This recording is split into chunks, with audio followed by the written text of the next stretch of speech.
Depuis longtemps, je vous dis que les actions menées par l'Ukraine, les actions menées par l'Europe et même celles menées par les États-Unis entraînent une réaction du côté russe.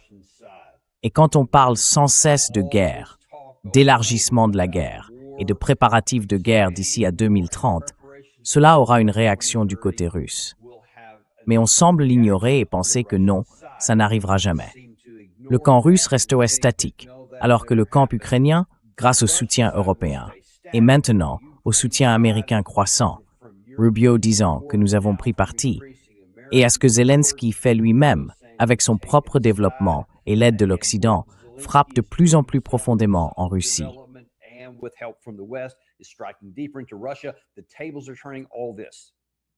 La situation est en train de se retourner dans toute cette affaire. Je n'arrête pas de dire qu'il y a une réaction à tout ça. Ce n'est pas neutre. Ça ne se passe pas dans le vide. Et maintenant, on commence à voir ce qui pourrait bien être la réaction que nous attendions. Et elle pourrait ne pas être bonne pour notre camp. Rappelez-vous, il y a seulement quelques jours, Volodymyr Zelensky semble essayer d'étendre la guerre. Pas seulement de continuer à combattre la Russie plus durement, mais de l'étendre physiquement. Il a récemment frappé un navire iranien, et il existe des preuves que ce n'était absolument pas une erreur ni un accident. Et il considère aussi la Corée du Nord comme son ennemi. Voici un extrait d'une interview il y a seulement quelques jours, où il a dit exactement cela.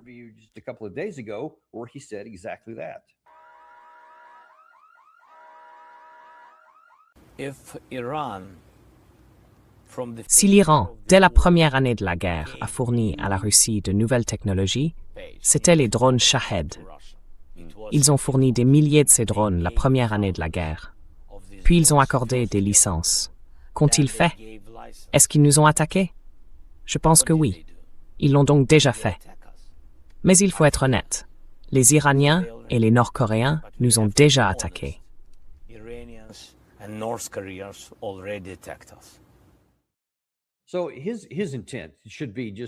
Son intention devrait donc être parfaitement transparente.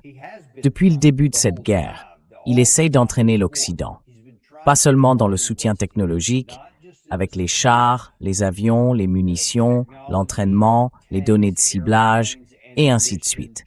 Ça, il l'a déjà obtenu. Ce qu'il veut, ce sont de véritables troupes de combat au sol. Donc je pense qu'avec beaucoup de ses frappes sur le territoire russe, il fait tout ce qu'il peut pour provoquer une riposte très forte de la part de la Russie contre l'Ukraine, afin de pouvoir enfin dire « Regardez, c'est contre nous ». Et d'autant plus que la Russie a évoqué la possibilité de frapper en Europe dans certains endroits où se trouvent les usines, où sont fabriqués les drones livrés à l'Ukraine, où sont développés les missiles à longue portée qui lui sont fournis, et ainsi de suite, ou encore où est produite d'autres formes d'aide militaire. La Russie en a parlé. Zelensky semble faire tout ce qu'il peut pour provoquer cela, afin d'obtenir un déclenchement de l'article 5. Et alors, toute l'OTAN viendra le soutenir.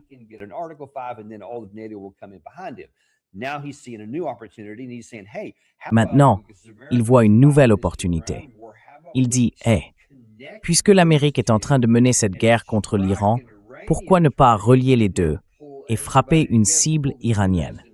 Ensuite, on rallie tout le monde, on entraîne les États-Unis. Et une fois que les États-Unis sont engagés, tout le monde l'est. Cela semble être son intention. Et maintenant, bien sûr, des informations indiquent que jusqu'à 30 000 soldats nord-coréens vont venir aider le camp russe. Alors il dit, regardez, c'est la deuxième fois que des soldats nord-coréens sont impliqués.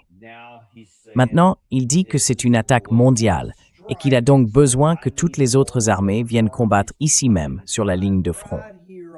Bon, ça l'arrange. Je ne lui reproche pas ça. Je vais être honnête.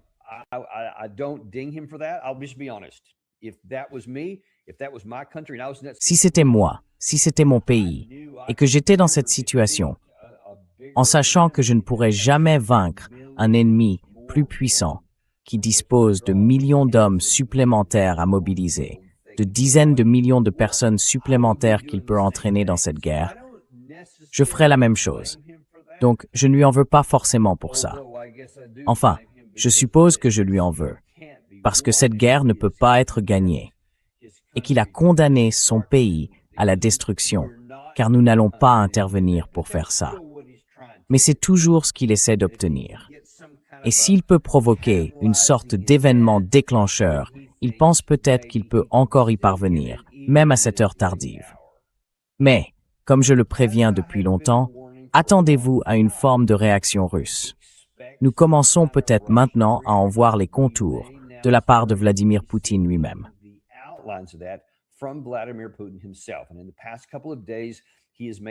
Et ces 2 derniers jours, il a prononcé 2 discours différents. L'un devant la Douma, puis un autre lors d'un événement où se trouvaient des vétérans de l'opération militaire spéciale, la guerre contre l'Ukraine, au cours duquel il a fait plusieurs déclarations. Et si vous les considérez tous ensemble, vous voyez se dessiner un tableau qui pourrait laisser entendre un changement important dans seulement quelques mois. Commençons par là, parce qu'il pose en quelque sorte le décor pour le public russe, à la fois pour ceux qui sont dans le stade, puis pour ceux qui sont présents dans l'autre cadre, et aussi pour que le peuple russe le voie plus tard. Il va dire, écoutez, nous ne faisons pas cette guerre parce que nous avons attaqué le 24 février 2022. Nous la faisons parce que l'OTAN a commencé des décennies plus tôt.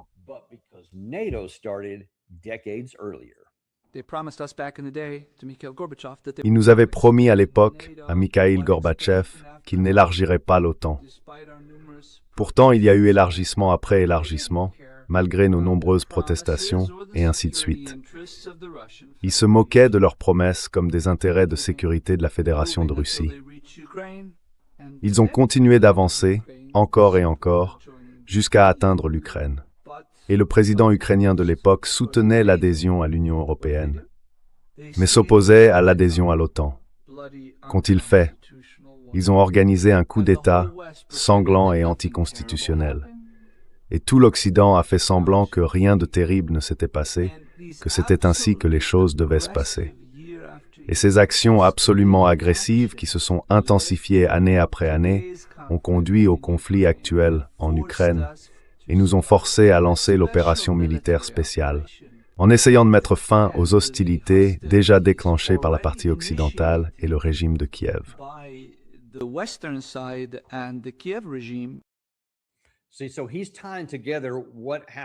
Il relie donc les événements qui ont conduit à la vision russe, des raisons pour lesquelles ce que nous appelons la guerre entre l'Ukraine et la Russie, et ce qu'il appelle une opération militaire spéciale, a commencé en février 2022. En Occident, nous nous moquons sans relâche de Poutine, parce que depuis le début, il répète constamment « Nous n'avons pas commencé cette guerre. Nous n'avons évidemment pas été les agresseurs. » Nous nous en moquons, en disant « Eh bien, c'est stupide.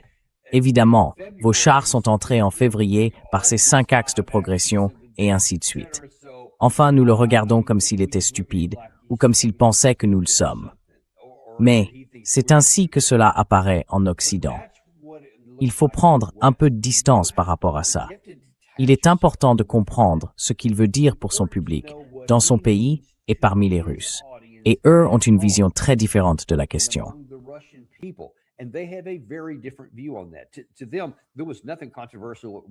Pour eux, il n'y avait absolument rien de controversé dans ce qu'il disait, ni rien de surprenant.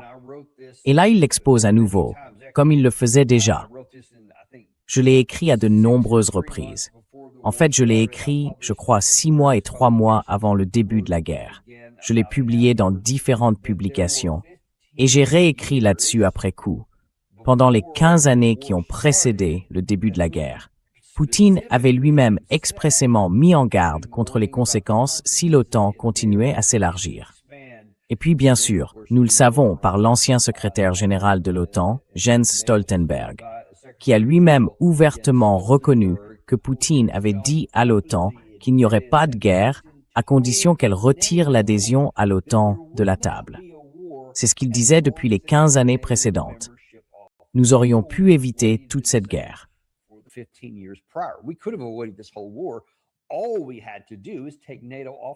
Il suffisait d'écarter l'OTAN. On aurait pu avoir des relations bilatérales. Ils auraient pu faire toutes sortes d'autres choses, sur le plan économique, peu importe. La Russie n'était pas prête à faire la guerre pour ces choses-là. En revanche, elle était prête à faire la guerre à propos de l'OTAN, à sa frontière, ce qu'il avait dit. Alors maintenant, il s'adresse simplement au peuple russe, il le lui rappelle dans ce contexte. C'est pour ça que c'est important. Il dit, écoutez, tout ça, cette guerre que nous menons depuis 4 ans et demi, la guerre active, n'a pas commencé seulement à cause du coup d'État de 2014, où nous, les États-Unis et l'Europe occidentale, avons soutenu le renversement du gouvernement légalement élu parce qu'il s'orientait économiquement vers la Russie.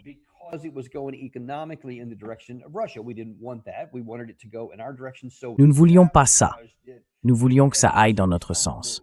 Alors nous l'avons saboté et nous avons pris quelque chose qui se déroulait naturellement en interne et nous l'avons facilité pour pouvoir ensuite placer nos gens au pouvoir.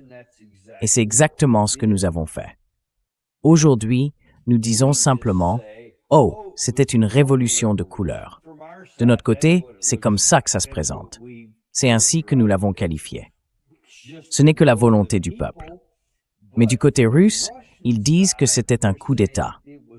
Encore une fois, vous n'êtes pas obligé d'être du tout d'accord avec eux, mais vous devez comprendre leur état d'esprit. C'est une opinion répandue parmi les Russes. Ils pensent que c'était un coup d'État qui a sapé les principes démocratiques que nous prétendons soutenir.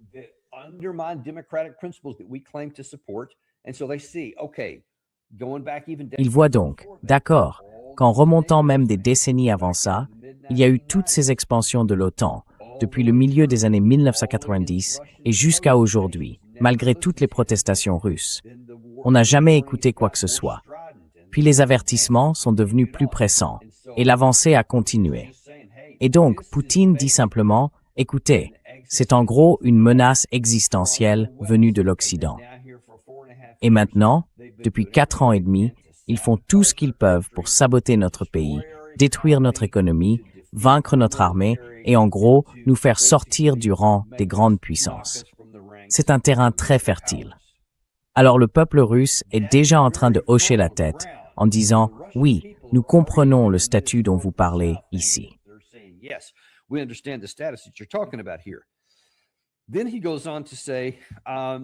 Puis il poursuit.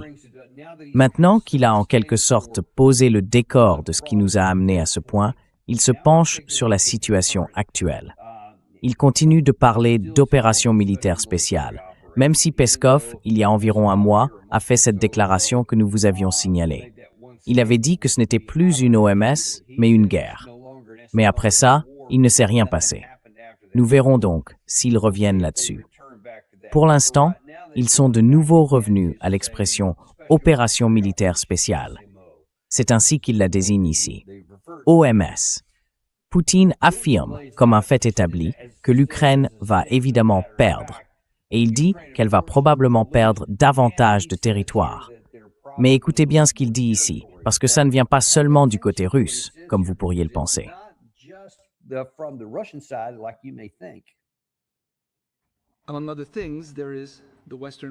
Entre autres choses, il y a la partie occidentale de l'Ukraine, un cadeau de Joseph Vissarionovitch Staline à l'Ukraine après la guerre. Staline a donné ses terres à l'Ukraine, mais il les a données dans le cadre d'un État unique. Apparemment, il ne lui est jamais venu à l'esprit qu'une situation comme celle d'aujourd'hui puisse se produire. D'ailleurs, je suis certain que tôt ou tard, l'Ukraine perdra ses terres occidentales. Et ce qui appartenait à la Pologne, à la Hongrie et à la Roumanie, tôt ou tard, pas demain, peut-être pas après-demain, dans 1 an, 2 ans, 10 ou 15 ans, mais historiquement, tout finira par rentrer dans l'ordre. Il n'y avait qu'un seul garant de l'intégrité territoriale de l'Ukraine, c'était la Russie. Mais ils ont jugé nécessaire, possible et bon pour eux de déclarer la Russie leur ennemi et de déclarer les Russes d'Ukraine comme une nation non titulaire, ce qui est une absurdité totale et un non-sort.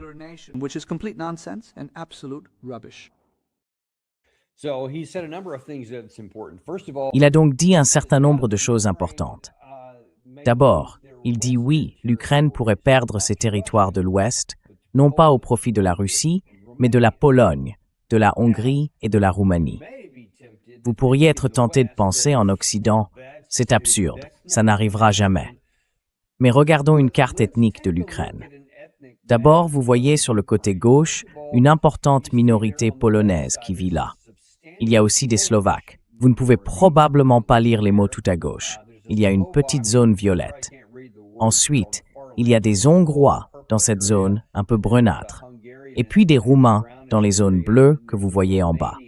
C'est une carte ethnique. Rappelez-vous, les Russes constituent la population ethnique principale dans ces zones.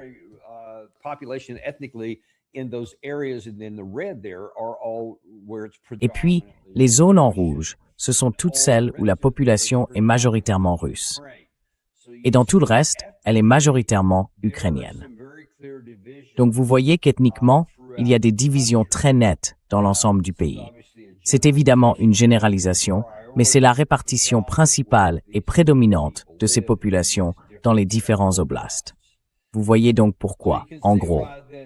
Tout ce qui est en rouge à droite correspond à ce que Poutine appelle la Nouvelle Russie. Et il a récemment déclaré que la Russie finirait par récupérer toute la Nouvelle Russie. Mais il dit aussi, bon, à terme, peut-être pas cette année, peut-être pas dans les quelques années qui viennent, peut-être même plus tard, mais il a dit qu'à terme, ces territoires reviendraient.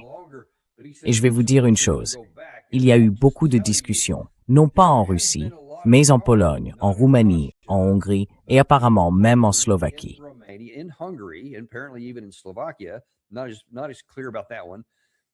Ce n'est pas aussi clair dans ce cas-là, mais dire « hey », vous savez, ce sont historiquement nos terres, ce sont des choses qui nous ont historiquement appartenu. Et vous savez, enfin, quand on regarde les Balkans, ça a beaucoup contribué à la dissolution de la Yougoslavie, parce qu'il y avait toutes ces composantes ethniques qui avaient été assemblées à l'intérieur après la Seconde Guerre mondiale. Et ces héritages nationaux ont perduré, qu'il s'agisse des Serbes, des Croates, de la Bosnie-Herzégovine, et ainsi de suite. L'Albanie, tous avaient ces forces d'attraction qui les tiraient hors de l'ensemble.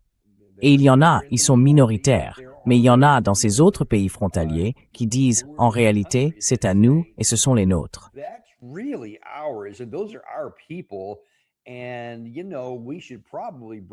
Et vous savez, on devrait probablement les réintégrer. Aujourd'hui, ça paraît complètement fou. Mais historiquement, ça a constitué un facteur d'attraction. Et à l'intérieur de ces pays, il y a des forces qu'ils souhaitent. Dans l'hypothèse où la Russie finirait réellement par conquérir sa Novorossia et prendrait toutes ces zones en rouge, je peux vous assurer qu'il y aura des gens un peu plus enclins à dire « bon, vous savez, le pays qui en résulterait serait tellement plus faible. Ce qui resterait de l'Ukraine, avec toutes les zones en jaune, marron et bleu sur le côté gauche, rendrait notre population pauvre et démunie. Nous devons aller les aider. »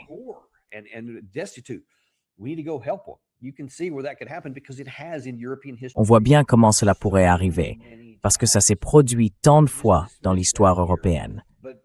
Donc ne balayez pas cette possibilité ici. Mais bon, c'est quelque chose que quelqu'un d'autre examinera. Mais Poutine lui-même se concentre avant tout sur ceci. Ce sont des choses qui continuent de nous arriver. Ce sont des questions territoriales persistantes que nous allons régler. Et toute cette question de la Russie noble, bien sûr, il a dit ceci. Quand il a déclaré à la fin, ils ont essayé de dire que nous n'étions pas une nation.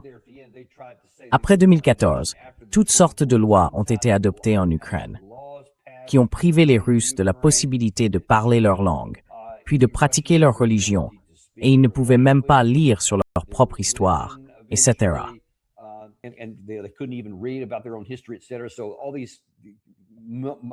Donc, toutes ces manœuvres juridiques visant à continuer d'effacer la Russie n'ont fait bien sûr que les mettre encore plus en colère et les encourager à continuer de se rebeller. C'est pour ça qu'il y a eu, en gros, 8 ans de guerre civile le long de la ligne de contact, entre 2014 et 2022. C'est pour ça qu'ils ont eu ça. Et puis la Russie a dit, c'est pour ça que nous continuons d'avancer, parce que l'OTAN continuait de faire pression pour que l'Ukraine fasse entrer toute l'OTAN à l'intérieur de ses frontières. Tout cela a conduit à cette situation. Maintenant, ce que dit Poutine, c'est que, écoutez, il a répondu à l'une des questions que nous avons souvent posées. C'est intéressant. Nous l'avons souligné, moi-même et le colonel Doug McGregor. Nous avons souvent dit que nous ne comprenions pas vraiment pourquoi la Russie n'avait pas mis le pied au plancher et poussé fort pour remporter une victoire militaire.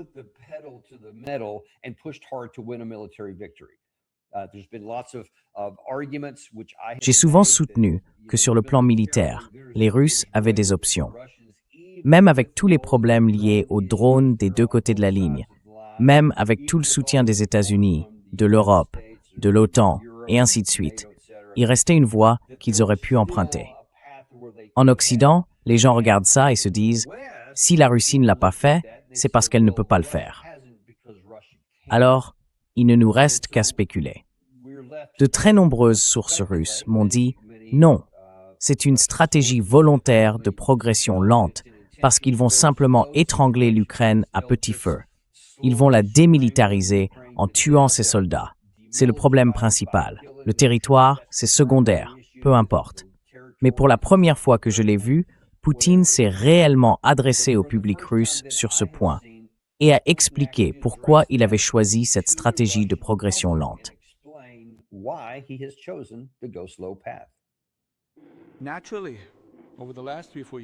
Naturellement, ces 3 ou 4 dernières années, contrairement aux autres économies développées du monde, la Russie continue d'occuper la 4e place mondiale en parité de pouvoir d'achat, après la Chine, les États-Unis et l'Inde.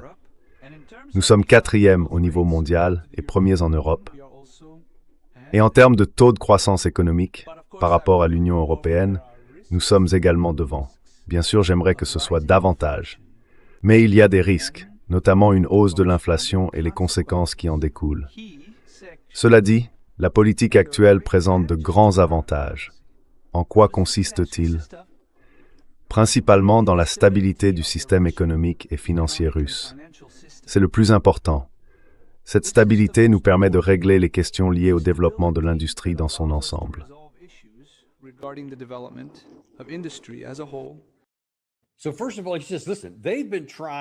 Alors, d'abord écoutez, ils essaient. Vous savez, l'alliance de 50 nations soutient cette guerre contre nous. Ils utilisent l'Ukraine comme un gourdin, comme un intermédiaire pour tuer des Russes, et ainsi de suite. Ils ont fait tout ce qu'ils pouvaient, avec, je ne sais plus, 21 ou 22 trains de sanctions à ce jour. Il y en a un qui est actuellement examiné par le Congrès américain. Il pourrait en ajouter un autre. Il a dit que tout ce qu'ils ont fait visait à saper notre économie. Et quel en a été le résultat? Nous avons quand même surmonté cette tempête. Et pas seulement surmonté.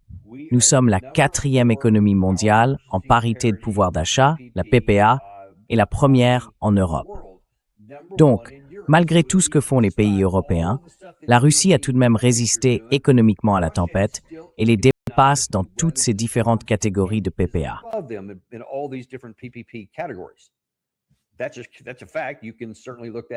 C'est un fait. Vous pouvez tout à fait le vérifier. C'est vrai. Donc d'abord, il dit « Hey, nous avons réussi sur ce point ». Ensuite, il vous dit l'essentiel. « J'aimerais faire davantage, dit-il, pour gagner cette guerre. Mais la stabilité de notre système économique est la priorité. » Parce qu'il dit « Écoutez, nous avons traversé cette tempête. Et si nous poussons plus fort, cela pourrait provoquer, il y a un risque, dit-il. Il y a un risque à en faire davantage. Et si nous le faisons, peut-être que nous gagnerons quelque chose de plus important. Mais cela pourrait aussi se retourner contre nous et défaire une grande partie de la stabilité que nous avons eue, parce que la population civile russe, l'économie russe sont stables. Il y a des problèmes, surtout avec ces frappes à longue portée qui arrivent. Cela a causé, au moins temporairement, des difficultés dans certaines régions pour l'essence.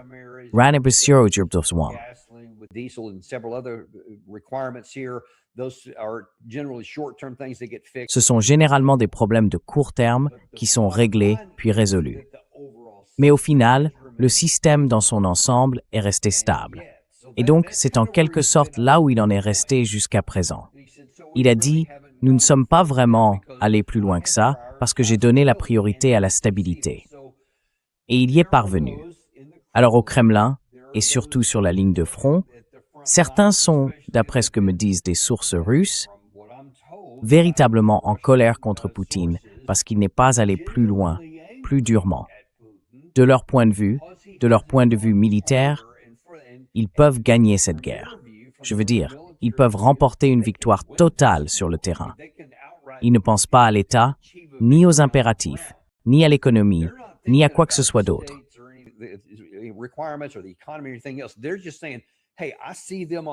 Ils se disent simplement, « Hey, je les vois de ce côté-là. Je nous vois de ce côté-ci. Je vois nos ressources et leurs ressources, et ils pensent pouvoir gagner ça. » Et on comprend que des soldats puissent raisonner ainsi. Le chef de l'État, en revanche, a dit « J'ai des priorités plus élevées. J'ai l'ensemble de la Fédération de Russie à l'esprit. » Et jusqu'ici, de son point de vue, ça fonctionne. Il avance sa preuve. La Russie est la 4e économie mondiale en parité de pouvoir d'achat. Difficile de le contester. Mais la question c'est, y a-t-il d'autres impératifs du côté russe? Et surtout, comme je l'ai dit, ce n'est pas figé du côté russe. Ce n'est pas non plus figé du côté de l'Europe et de l'Ukraine. Dès le départ, je vous le dis, Zelensky cherche à étendre géographiquement la guerre.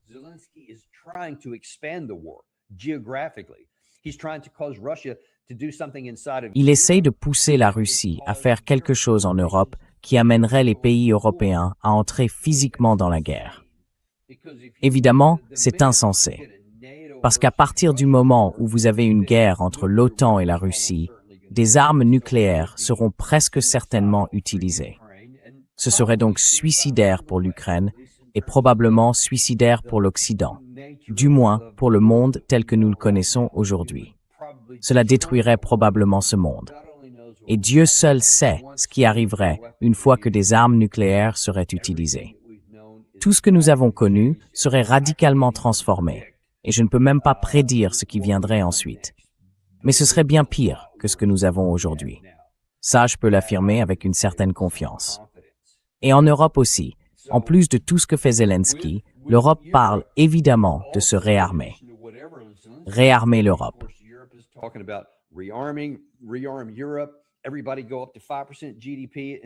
Tout le monde veut porter ses dépenses militaires à 5% du PIB.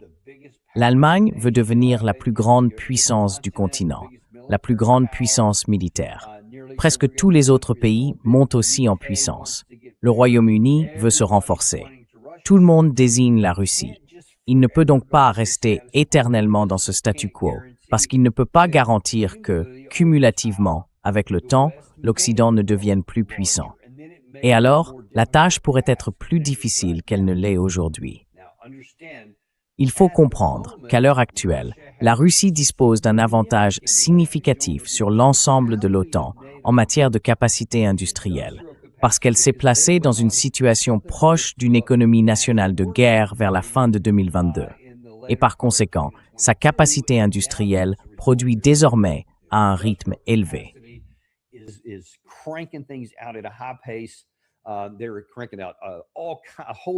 Ils produisent toute une série de catégories, de familles de missiles différents.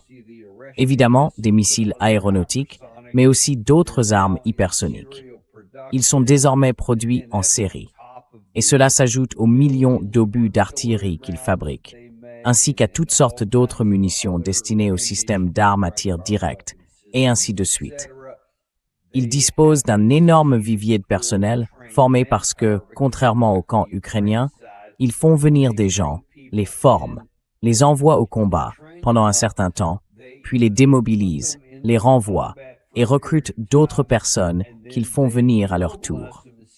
Ainsi, les forces actives comptent actuellement environ 1,5 million de personnes, mais les réserves entraînées se chiffrent en réalité à plusieurs millions de plus, parce qu'ils les forment puis les renvoient dans la réserve.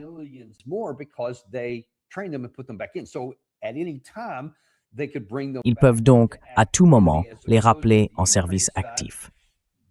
Contrairement au camp ukrainien, là-bas, les taux de perte sont si élevés et ils ont si peu de personnes dans lesquelles puiser que personne n'est démobilisé. Je ne sais pas si vous le savez. le camp ukrainien ne démobilise personne. Une fois qu'on entre dans l'armée, c'est tout. On y reste jusqu'à ce que la guerre soit terminée ou qu'on meure. C'est tout. Ou alors, on est si gravement blessé qu'on ne peut plus servir sur la ligne de front. C'est la seule autre possibilité. Donc, la capacité militaire de la Russie s'est renforcée. Mais si les Européens continuent à faire ce qu'ils disent être en train de faire, cet équilibre pourrait commencer à basculer de nouveau en faveur de l'OTAN, grâce à toute la capacité industrielle des différents pays.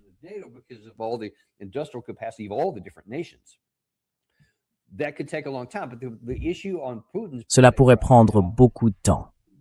Mais la question qui se pose à Poutine en ce moment, c'est la suivante. À quel moment privilégie-t-il la stabilité dont il bénéficie depuis 4 ans et demi? Et à quel moment estime-t-il que l'évolution croissante de l'autre camp et la tentative de Zelensky d'entraîner d'autres nations l'emportent sur ce risque? Car il y a un risque à changer les conditions et à tenter de remporter une victoire. Et il y a un risque à maintenir le statu quo. C'est un fait. Et apparemment, Poutine reconsidère cela. Parce que juste après, dans ce discours, après avoir expliqué que la stabilité était la chose la plus importante et que c'était sa priorité, il dit ceci. Je vais vous révéler un secret. Mon collègue ne m'en voudra pas si je vous dis que, lors de la cérémonie de remise des prix, l'un des lauréats m'a murmuré « Nous allons gagner. Nous devons être plus audacieux. » Je le veux vraiment.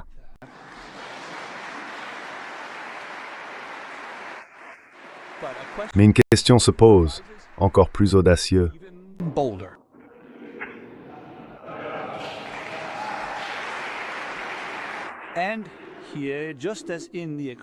Et ici, comme dans l'économie, il y a des risques. Le prix à payer, ce sont des pertes sur le champ de bataille de notre côté. C'est pourquoi nous agirons également avec prudence, mais avec persévérance et constance, afin d'atteindre les objectifs fixés pour le pays. Et nous les atteindrons.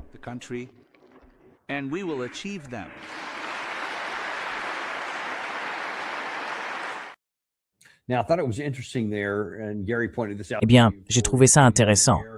Gary me l'a fait remarquer avant qu'on ne prenne l'antenne. Poutine avait l'air si enjoué, si enthousiaste, quand il parlait du fait qu'il faut être plus audacieux. Et c'est ce que nos troupes ont vu. Il parlait d'une distinction qu'il avait remise à quelqu'un issu de l'OMS, et il a dit que le soldat s'était penché vers lui pour lui dire « Vous savez, ça me plaît, mais il faut être plus audacieux. » Et bien sûr, comme je l'ai mentionné, cet écho se retrouve chez beaucoup de membres de la classe militaire, même aux échelons les plus élevés de la société russe. Et on voit Poutine répondre « Oui, nous devons être plus audacieux. » Il a dit « Oui, je pense que nous devrions l'être. » Et là encore, il s'est emballé. Son visage s'est animé. On voit très rarement ça chez Poutine. Puis il est passé de cet air enjoué à un visage impassible. Il a dit « Il y a des risques. » Cela pourrait entraîner davantage de pertes parmi nos troupes. Mais c'est quelque chose.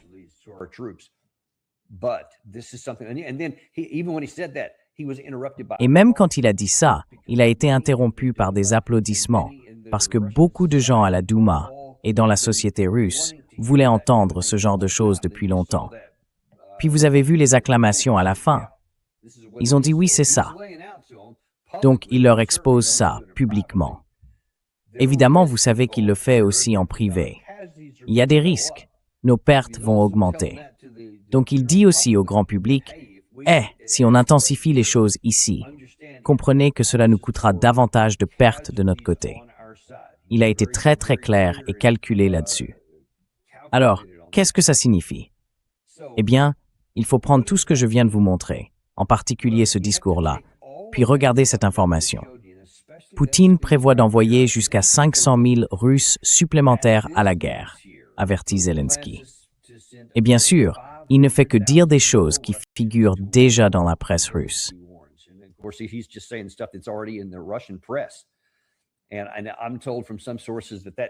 Et certaines sources me disent que ce chiffre est en réalité plus proche de 750 000. Et encore une fois, je l'ai dit, Plusieurs millions de Russes ont acquis une expérience du combat au cours des 4 dernières années et demie. Ils ont été démobilisés et peuvent être rappelés au service actif par une mobilisation des réservistes. En gros, c'est de cela qu'il s'agirait. Il ne s'agirait pas simplement de prendre 500 000 personnes dans la rue qui n'ont jamais été dans l'armée. Il viserait précisément des gens qui ont déjà une expérience militaire du combat. Et si vous mettez soudainement cela en place, surtout que les Russes, dans presque tout ce qu'ils ont fait depuis l'attaque initiale, ont agi de manière très réfléchie et avec les ressources nécessaires. Alors avant d'annoncer quelque chose comme ça, vous auriez d'héberger toutes ces personnes, de les équiper, avec des munitions pour elles.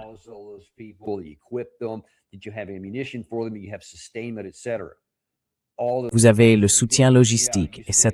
Tout ce genre de choses. Oui, vous voyez. Et en fait, regardez ceci.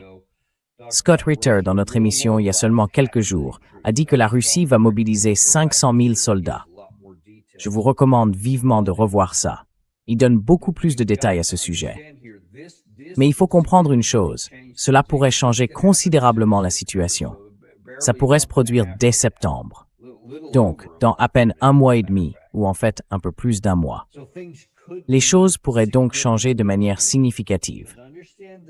Parce que comprenez ceci, l'économie russe et ses capacités industrielles produisent des missiles et des obus d'artillerie, des missiles offensifs et défensifs, des obus d'artillerie ainsi que d'autres types de munitions à des rythmes considérables, très au-dessus de ce que nous avons constaté comme consommation quotidienne moyenne, ce qui signifie qu'ils en ont probablement dispersé dans tout le pays.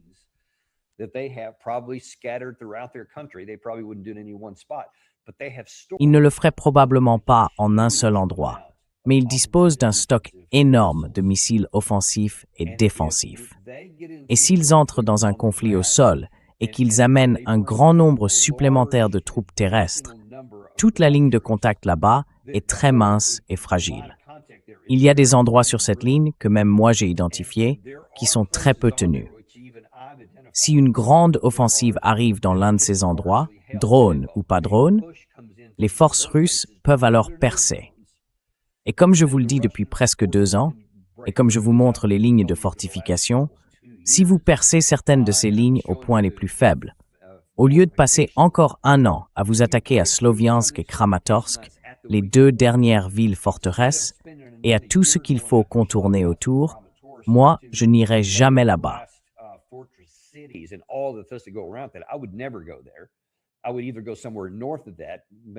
J'irai soit quelque part plus au nord, peut-être entre là et Kupiansk, soit plus au sud, entre Zaporizhia et la partie sud de la zone de Sloviansk, là où il y a moins de fortifications. Une fois que vous percez par l'arrière, vous n'avez pas besoin de traverser la plus grande. Vous la contournez et vous passez juste derrière. Je me demandais pourquoi il ne l'avait pas fait. Apparemment, Vladimir Poutine nous a donné la réponse aujourd'hui, parce qu'il avait donné la priorité à autre chose. Mais maintenant, comme l'Ukraine, les Européens et les Américains ne sont pas figés, les choses changent. Et donc apparemment, il calcule qu'il doit changer lui aussi. Cela pourrait tout changer de façon radicale, parce que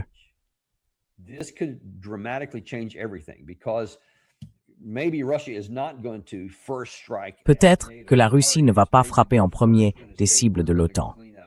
Peut-être qu'elle va d'abord dire « on va régler ça ici », puis revenir reprendre toute la Novorossia. Cela va jusqu'au Dniepr, mais aussi évidemment au-delà, prendre complètement Odessa au sud, Kharkiv au nord. Certains vont même jusqu'à envisager non seulement cette carte rouge, mais aussi Kiev. Une fois que les choses commencent à s'effondrer, tout devient possible. En ce moment, personne ne pense que ce soit seulement possible, parce qu'ils regardent Sloviansk depuis une certaine source et se disent que, d'après les 4 dernières années, il faudrait probablement encore 1 an d'efforts soutenus à la Russie pour s'en emparer. Si c'était bien ce qu'elle cherchait à faire, ce serait probablement une évaluation juste et précise.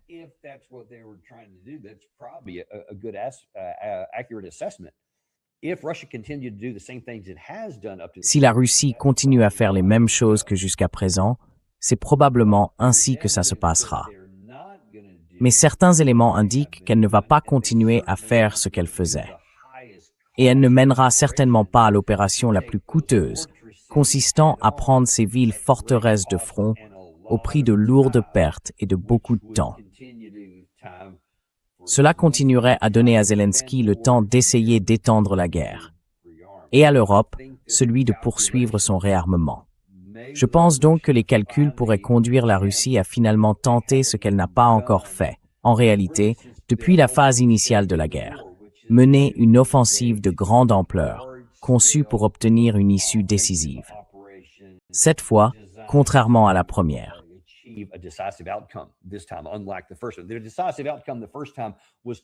Leur objectif décisif, la première fois, était d'essayer d'imposer une issue diplomatique dans le cadre d'un accord qui a failli aboutir à Istanbul. Mais une fois qu'Istanbul a échoué, maintenant qu'ils sont exposés parce qu'ils n'avaient pas les effectifs nécessaires pour obtenir une défaite militaire, cela semble être en train de changer. Nous allons donc suivre cela de très près, surtout à l'approche de l'automne, et nous verrons ce que la Russie va faire. Nous continuerons à suivre les gros titres et toutes les déclarations qui sortiront. Mais comprenez bien que les choses pourraient changer de manière considérable au cours des prochains mois, à l'approche de l'automne et de l'hiver de cette année. Merci beaucoup à tous. J'ai hâte de vous retrouver ici, aujourd'hui, à 1h. Look forward to seeing you here just at 1 o'clock today. Colonel McGregor will be back on, always one of our... Le colonel McGregor reviendra. C'est toujours l'un de nos invités préférés dans cette émission. Il parlera un peu de tout ce qui concerne la Russie, mais aussi de plusieurs évolutions dans la guerre contre l'Iran et de ce qui pourrait arriver ensuite. Il faut toujours prêter attention à ce qu'il a à dire sur ce sujet. Et puis nous recevrons Robert Barnes, du cabinet 1766, Law Firm, qui est lui aussi devenu l'un de nos invités de plus en plus appréciés dans l'émission. Il sera avec nous aujourd'hui à 14h, juste après ceci. On se retrouve donc tout à l'heure dans le Daniel Davis Deep Dive. Vous savez, je n'essaye pas de vous convaincre d'acheter de l'or, ni de vous dire comment gérer votre portefeuille boursier. Mais il y a une façon de nous aider. Abonnez-vous, cliquez sur le bouton « J'aime » et partagez ceci avec quelqu'un que vous aimez. And share this with somebody you love.